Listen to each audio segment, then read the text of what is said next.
Narto Kandhani. Lho, kita ki kowe. Paham. Wis ngerti nek kita ki aku. Kowe ulun to? Iya. Lah, wis dadi yo. Arep ngomong apa? Ngene kok.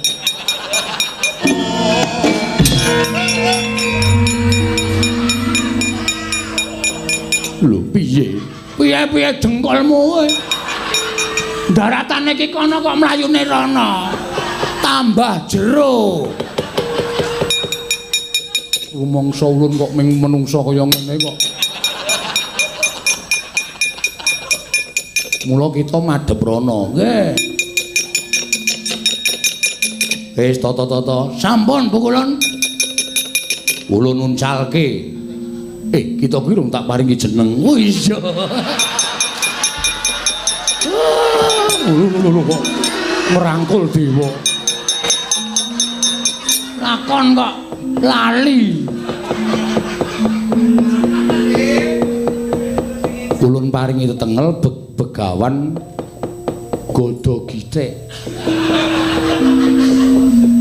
Jare bagus, pendhita ning enom bagus. Ya ora masalah.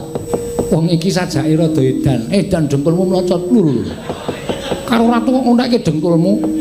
Kowe iki sapa? Pendhita Kleang Kabur Kanginan. Mendung kebaraten. Ngendi tibane? Ya kuno ing paman dunungku. Sapa jenengmu? Takon marang kita. Lho. Aku iki takon karo kowe. Oh iya nek lali aku wis ora dewa niki. Takon marang aku. Ya, Begawan Godo Githik.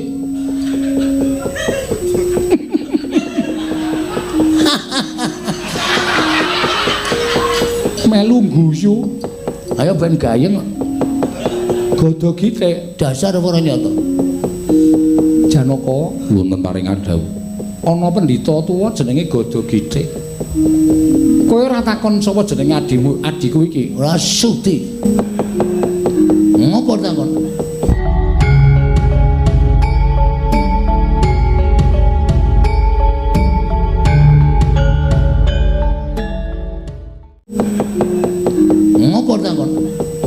Ora tepung karo sing nang mburimu kuwi. Iki adikku, adikmu sakaremu, kakakmu sakaremu apa peduliku? Tunduk pulpen wae. Atoro, weh. Sanguson sistem.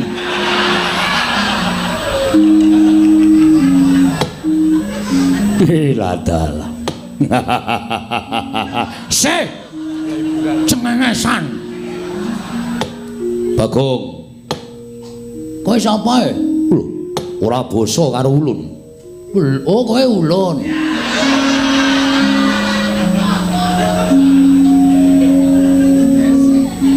Ulun iki dudu ulun. Wah, tak tono kowe. Terus kowe marai bingung iki. Mau muni. Kowe takon marang ulun, berarti kowe kan jenenge ulun. Kita ora dong, kita dengkulmu mlocot. Aku Bagong dudu kita. Ngene Bagong, ngono. Ngene. Kita tak kandhani. Nggih dundang saiki kita. Narto Kandhani. Lho, kita ki kowe. Paham? Wis ngerti nek kita ki aku. Kowe ulun to? Iya. Lah, wis dadi yo. Arep ngomong apa? Ulun kandhani. Lho kowe piye to arep ngandhani awake dhewe?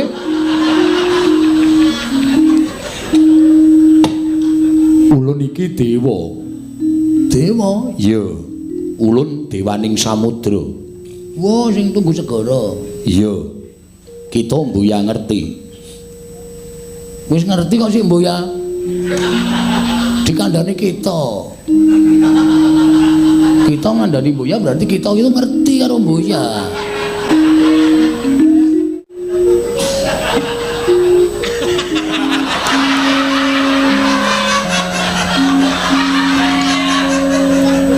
Ngapa kok petite tekan sirah barang?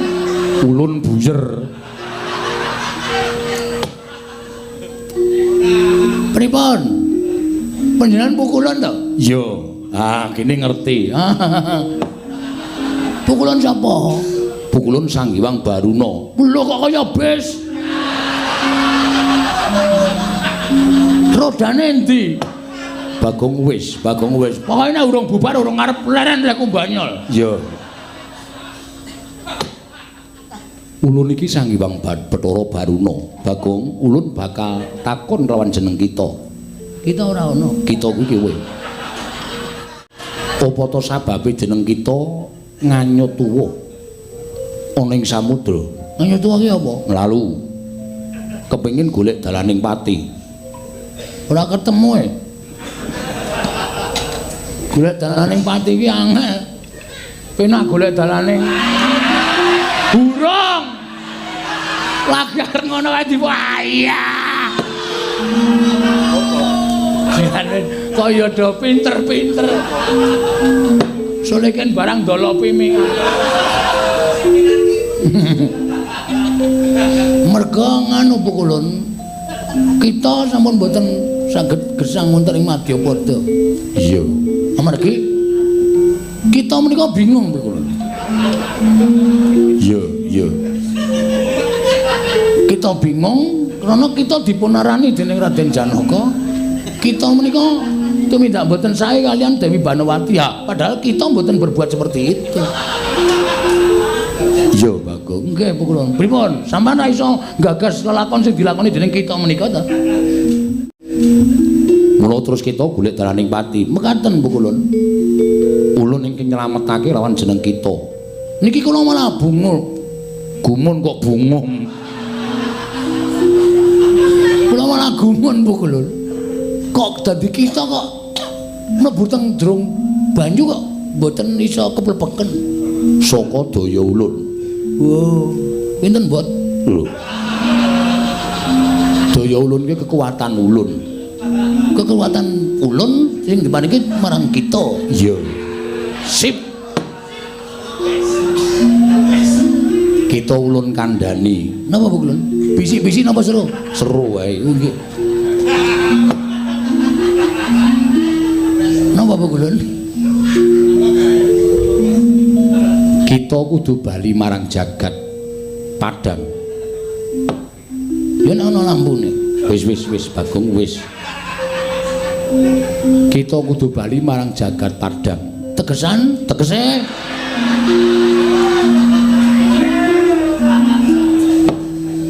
Barang pakaryan biyen e. Sanjuki tegesan aku. Nanging kita aja wujud Bagong. Terus ulun dandani.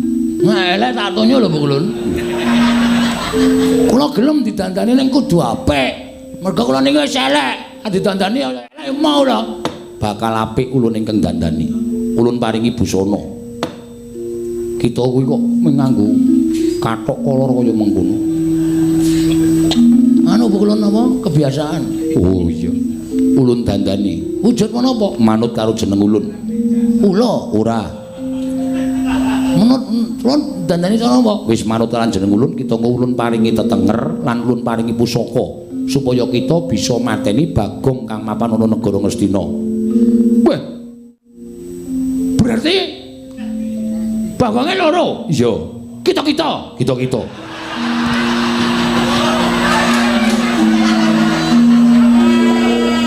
Iya. Keparat. Panos maning jajalanan. Gugu karepe dhewe. Dusdruk. Semalane naglag-lag bumi. Terus sinten niku sing membo dadi kula. Ulun. Ulun mboya bakal njlentrehake nanging kita iki kudu nyambut gawe dhewe. Oh iya siap. Sagu. Kita ulun dandani. Siap sendika ngestakaken dawa. Siap, Bro. Kula ampun ngelucu sampean niku dewa. Malah siap gerak barang.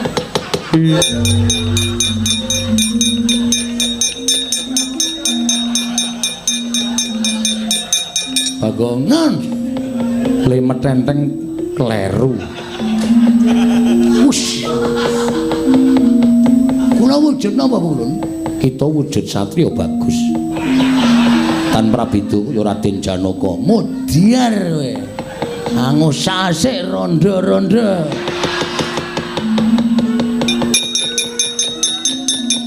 Ketemu tak takoni, namun kagungan garwa Mbak dereng.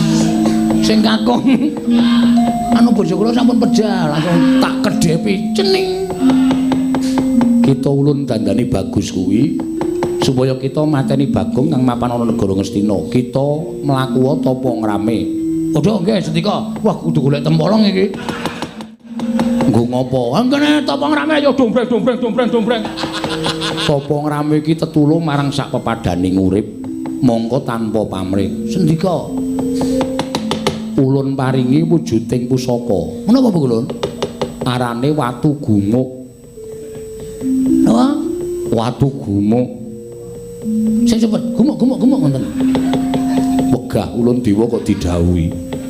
Niki Bu Ulun. Iya. Kancing gelung ora ana nggih pun. Sak wae ya. Wong iki sajake rada edan. Edan dengkulmu mlocot lur. Karo ratu kok ngondakke dengkulmu. Kowe iki sapa? Pandhita Kleang Kabor Kanginan. Mendung kebaraten ngendi tibane? Ya kuno ing paman dunungku. Sapa jenengmu? Takon marang kita. Lho. Aku iki takon karo kowe. Oh iya nek lali aku wis ora dewa niki. Takon marang aku. Ya, Begawan Gada Githik.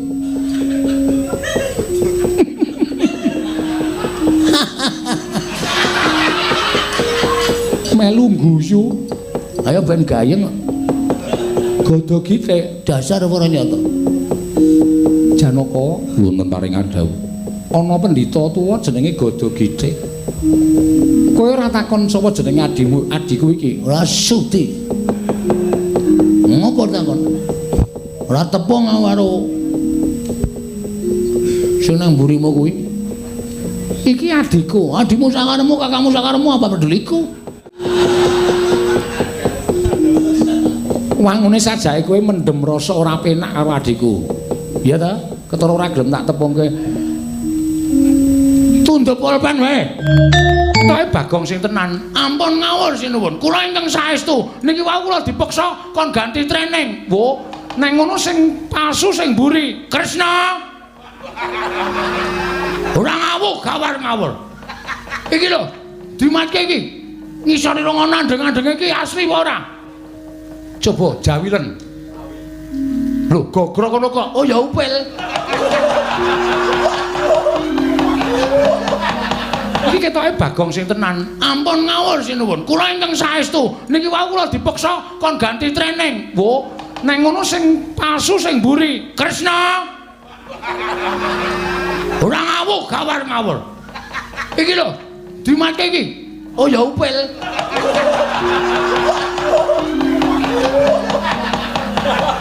Yo. Adombe. Moh.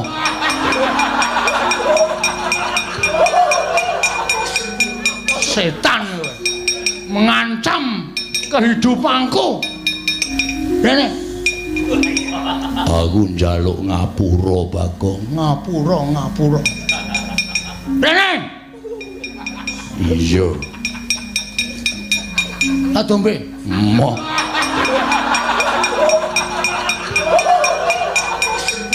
Setan kowe.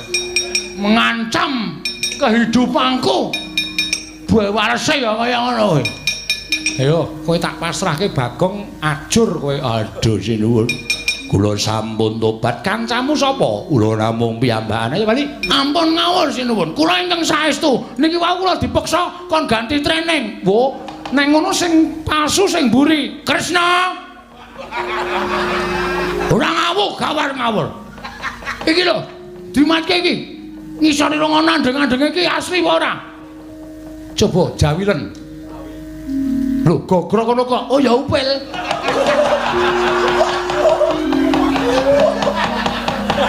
Ngandeng-andeng kok gogrok. Kowe iki nglucumu ngalahke aku. Aku lagi arep muni ngono malah to disiki. Kakang Semar, Kakang Badranaya. Wah.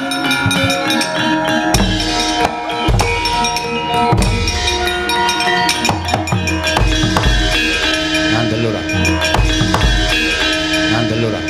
Kula wis iso nitik Titikane piye Kakang sing wantun males ngampleng niku mung anak kula Bagong sing tenang. Nek liyane Sengara iso. Lah iki ketok sik ngarep niki ndara sing ora sak tenane idone mati. Wah! Wah! Iki sapa? Ana pendhita kok turun dalan mangan. Kowe lah mesa konangan wis tak tutupi kendam jaipong e mesa konangan.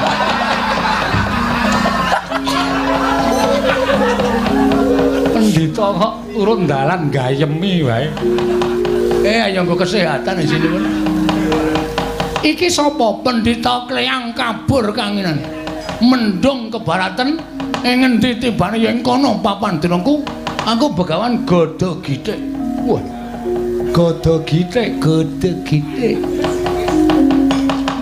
Kowe sapa? Prabu Kresna. Kuwi ladane. Wis ngerti. Oh, wis kowe terkenal kowe iki. Kowe sing ngejak selfie e. Hedan. Pendhita kok lucune kaya ngene iki apa biyen tilas dagelan apa ya? Wis ceneningan ora. Ngawur wae. Janaka ana pendhita apik iki lho, dipun tumbaske mawon kok ora. Lho lah janakane ya atos ngono. Ana pendhita kan dituku. Anggepe ora Raden Janaka ora sak penake dhewe Raden Janaka. Rasa do kesusu tak gawene suwe menentek sik. Rasa do heeh. Apa Begawan Godho Githik? Ora apa-apa Prabu Kresna. Sampeyan rene wigati Kang Pranyata arep ngopo? Aku arep nyulun tulung. Nyuwun tulung karo sapa? Karo sampeyan. Sebabe aku duwe mungsuh ampuhe ra jamak-jamak nek kowe iso mateni. Kowe njaluk apa wae tak wenehi. Njaluk apa? Nembunga tak paringi wis to. Yakin? Iya. Nan, iya. Aku dipijeti. Lho. Njaluk kok sak penake dhewe ora. Ora kena, ora kena. Kowe njaluk brana pijet, njaluk apa tak paringi. Aku ora njaluk apa-apa. Aku nglakoni tapa ngrame. Kowe ngerti dhewe to? Aku nggo sempritan. Gawa tuwet-tuwet iki supaya ning dalan ketok rame banget aku nglakoni tapa ngrame. Wis piye? Kersane piye? Ana Bagong ngewat Dewi Banowati, Bagong sing nang Ngastina kae paten ana. Bagong nang Ngastina ene to? Ana. Setan alas temenanan.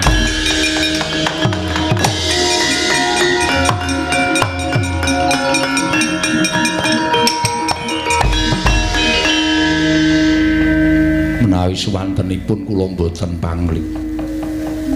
Menapa inggih Koko Prabu? Lah iya, lah mbuh aku le nyolong sandangan ki nendi menungso kae. Kok iso dadi kaya ngono lho. Lah wong pendhita kok jarike ana tulisane 30 kg barang. Mbok menawi bekas Bagor brand sajake. Ayo coba ditonton ya, kula dherekaken.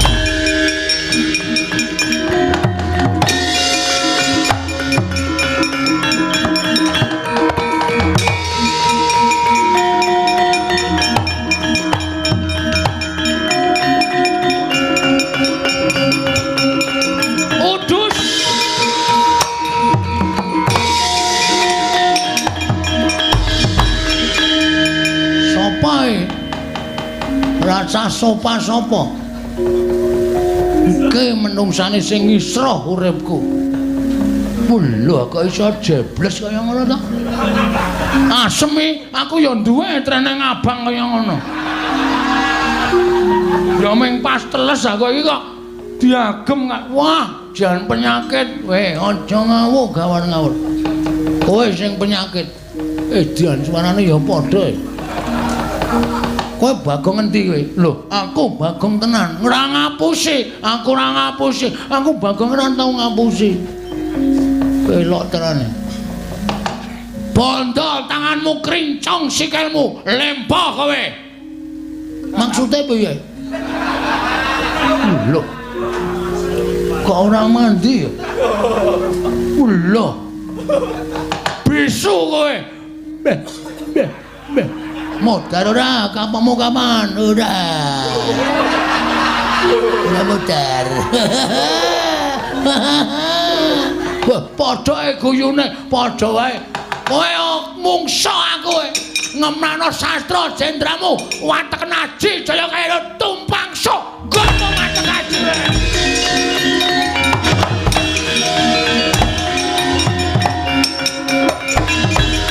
Kaya bekas pemain ketoprak kaya. Iso salto mundur barang. Sik. Iki aku kok ngedep kaca. Kaca tendhik kaya. Ora ngawur kowe sak karepe dhewe ora. Iki Bagong iki Bagong. Rumangsamu sak penake dhewe. Iki sing Bagong, iki sing Bagong, iki sing Bagong. Ora apa to?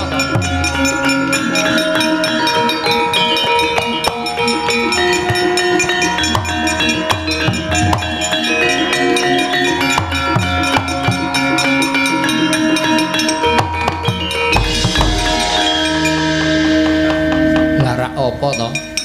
Bagong? Nun. Wih, loro kabeh Janaka. Muni nun kabeh. Wonten dawuh sinuwun, wonten dawuh sinuwun. Lho. Suarane wae padha. Ponokawan Bagong. Nun. Koko Prabu. Sampun dipun pejahi mangke menawi gara-gara Bagongipun kalih malah sae. Aneh-aneh ya. Kowe iki mungsuh kowe. Kok tak ya ora. Piye ngene iki lar ngrampungi piye coba? Lah kowe iki iso ora mateni mungsuhmu Bagong? Mboten. Sing nganggo training ae sing nyolong Banowati. Sing iki ketoke Bagong sing tenan. Ampun ngawur sinuwun. Kula ingkang saestu niki wau kula dipeksa kon ganti training. Wo. Neng ngono sing palsu sing mburi. Kresna. Ora ngawur. Iki lho, dimatke iki. Ngisore rong andeng-andeng iki asli apa ora? Coba jawilen. Lho, gogrok ngono kok. Oh ya upil.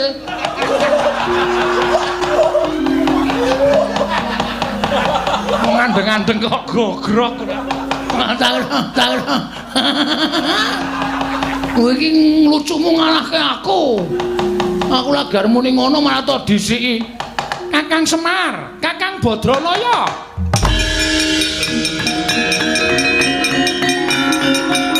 Wah.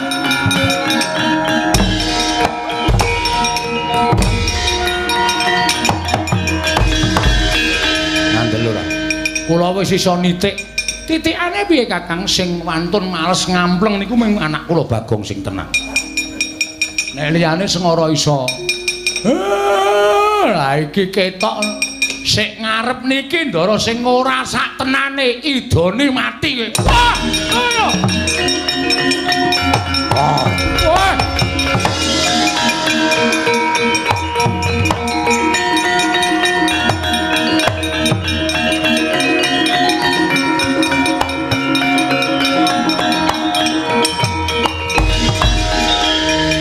Ramaya inggih sinuwun. Perjineman dandang mangure lha kok dadi kowe dadi Bagong. Ha inggih supados Ponokawan sak mangke kelepatan menawi kelepatan tumrap negari Ngastina. Ponokawan baritipun jangka pejahipun dening Kurawa. Menawi Ponokawan sampun pejah dados panganing baju barat. Lah ra apa to?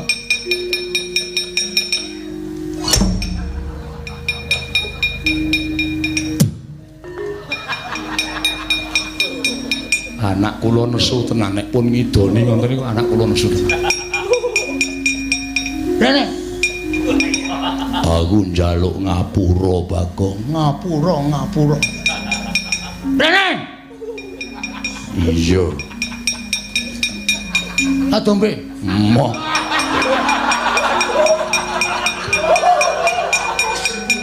Setan kowe. Mengancam kehidupanku. Buah warese ya kaya ngono kowe. Ayo, kowe tak pasrahke Bagong ajur kowe. Aduh sinuwun. Kula sampun tobat. Kancamu sapa? Kula namung piyambakan. Ayo bali. Bali. Kula dipun utus Iwang Pandya Betari Durga. Omong nek ora kelakon penjakane bali. Aja ganggu gawe katentreman ning mapan kene, ganggu gawe celana. Tak pasrahke Bagong mati kewirangan kowe. Aduh, Bagong, aku njaluk ngapura, Bagong. 200. Iya, ora bakal wegah nyotampanana. Matur nuwun. Iki 200 iki dienggo pembayaran lek kowe mirang-mirangke aku. Iya. Mengerti ra? Aku arep mati dipateni Ndara Janaka. 600. Waduh. Nyawa e? Iya, nyawa. Wis aku tak bali. Wis ngono minggat ombak gajuli kowe. Iya, Bagong. Wah.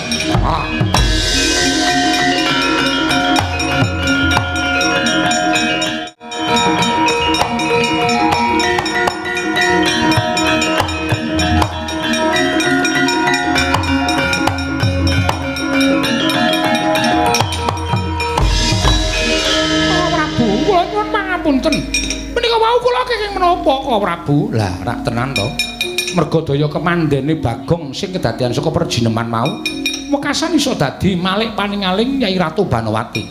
Panjenengan boten kenging menapa-menapa. Sakmenika kondur wonten negari Ngastina, sowan kersanipun ingkang Raka, lelados sak tataning garwa, lelados dhateng piyantun kakung. Ngestaken dawuh, sampun damel gelo. Ngestaken dawuh kok Prabu.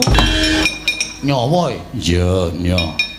Wis aku tak bali. Wis ngono minggat ombak gajuli kowe. Iya, Bagong. Wah.